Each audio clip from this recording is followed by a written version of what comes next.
तभी वो sports car फिर से स्टार्ट हुई और फुल स्पीड के साथ पीछे उस लड़की की तरफ रिवर्स आने लगी।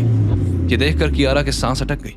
एक बार टक्कर मारना काफी नहीं था, जो वो स्पोर्ट्स कार वाला कपल को दोबारा मारना चाहता था। वहां भीड़ जमा हो चुकी थी और सबको लगा कि अब लड़की का बचना नामुमकिन है। लेकिन तभी वेद हवा की रफ्तार से दौड़ता हुआ आया और नीचे उस लड़की की तरफ कूदा और उसे सीने से लगाकर घूम गया। स्पोर्ट्स कार ने दोनों को उड़ा दिया और वेद और वो लड़की जोर से दूर जा गिरे। कियारा घबराते हुए चिल्लाई, वेद! कार में बैठे कियारा ये नजारा देखकर चीख पड़ी। क्या वेद सही सलामत था? कौन था वो स्पोर्ट्स कार वाला? क्या यशवंत और राघव बच गए थे, या वो भी साजिश में शामिल थे, या फिर वाकई थे वो निर्दोष? दादी क्या फैसला लेने वाली थी? कियारा ने जैसे ही देखा कार ने वेद को टक्कर मारी है, वो शॉक्ड रह गई।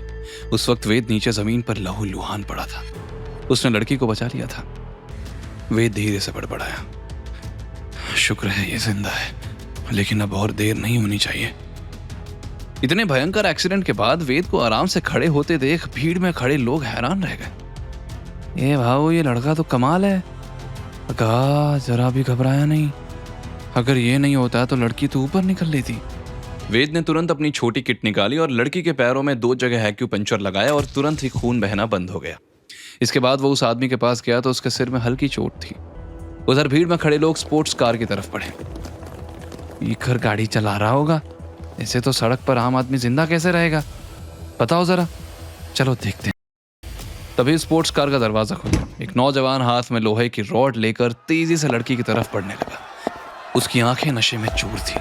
उसे ऐसे देखकर भीड़ में खलबली मच गई। एक बंदा तुरंत आगे बढ़ा, उसका हाथ पकड़कर और गुस्से में बोला, अबे रुक, पहले टक्कर मारी, अब क्या जान से मार डालेगा, पुलिस आती।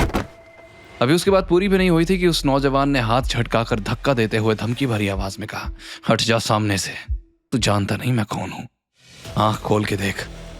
जैसे ही उस बंदे ने ध्यान से उसका चेहरा देखा तो उसके हाथ कांपने लगे और वो एकदम पीछे हट गया। तभी भीड़ में फुसफुसाहट होने लगी, अरे ये तो मुंबई का सबसे रईस आदमी मिस्टर सब्बरवाल का बेटा अमन सब्बरवाल है। लोग पीछे हटने लगे। अमन लड़की की तरफ बढ़ते हुए बोला, मेरे रास्ते में आएंगे तो मरना ही पड़ेगा। उसे अपनी तरफ गुस्से में बढ़ते देख वो लड़की डर से कांपने लगी। उसकी आंखों से आंसू बहने लगे। अमन ने उस लड़की को मारने के लिए रॉड उठाई तो डर से लड़की ने आंखें बंद कर ली। तभी एक आवाज आई, लेकिन चोट उसे नहीं लगी। लड़की ने आंखें खोलकर देखा तो वेद उसके सामने खड़ा था और अमन 2 मीटर दूर जमीन पर गिरा पड़ा हुआ उल्टियां करने लगा। वेद हाथ झाड़ते हुए बोला, तेरे मन में जहर बहुत भरा है, तो सोचा थोड़ा निकाल दूं। ये सुनकर अमन ने मुंह पूछा और फिर उठकर चीखा, मैं तुझे जिंदा नहीं छोड़ूंगा। वेद मुस्कुराते हुए बोला, ओह, तो एक बार में गंदगी साफ नहीं हुई, चला एक और दे देता हूं तेरे सेटिस्फैक्शन के लिए।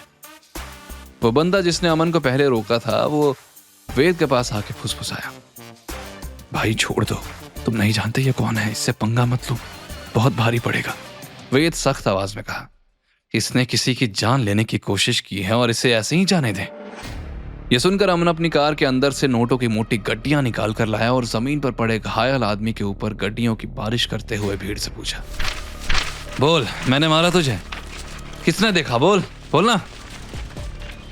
जल्दी जमीन पर करीबन 1 करोड़ का ढेर लग गया। वहां खड़ी भीड़ दंग रह गई। वो घायल लड़का पैसे उठाते हुए खुशी से बोला, हम खुद गिर गए थे बाइक से। ये सुनकर लड़की चौंकते हुए चिल्लाई, व्हाट आर यू सेइंग? मेरे पैर में उस लड़की का बॉयफ्रेंड गुस्से में बोला, अरे इतने पैसे में तुम्हारा ट्रीटमेंट हो जाएगा, डोंट वरी, मैं तुम्हें ज्यादा पैसे दे दूंगा, अब बात यही खत्म करते हैं, ओके बेबी। ये सुनकर लड़की का दिल टूट गया और जैसे ही उसने उठने की कोशिश की, दर्द और बेचैनी से वो बेहोश हो गई। वेद ये सब तमाशा देख रहा था।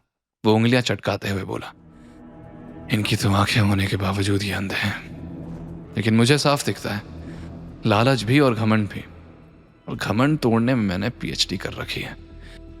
तभी कियारा ने उसे अपनी तरफ खींचते हुए कहा, are you out of your mind? Kiara को देखते ही अमन बोला, ओह कियारा थी, आप इसको जानते हो? तभी ये उछल रहा था, आपका दोस्त है तो छोड़ देते हैं। अमन सीटी बजाते हुए जाने लगा तो वेद झटके से उसके सामने आ गया। तब कियारा ने वेद पर चिल्ला कर कहा, वेद चलो यहां से, उसने पैसे दे दिए ना, और क्या चाहिए? और तुम कौन होते हो इसमें बोलने वाले? ये सुनकर वेद ने तीखी नजरों से कियारा की तरफ देखा और फिर उसकी कलाई पकड़कर उसे बेहोश लड़की के सामने खींचते हुए ले गया। आगे की कहानी जानने के लिए देखें अगला एपिसोड सिर्फ पॉकेट एफएम के यूट्यूब चैनल पर, और के फॉर किंग के सारे एपिसोड्स को सुनने के लिए डिस्क्रिप्शन में दी लिंक से डाउनलोड करें पॉकेट एफएम ऐप।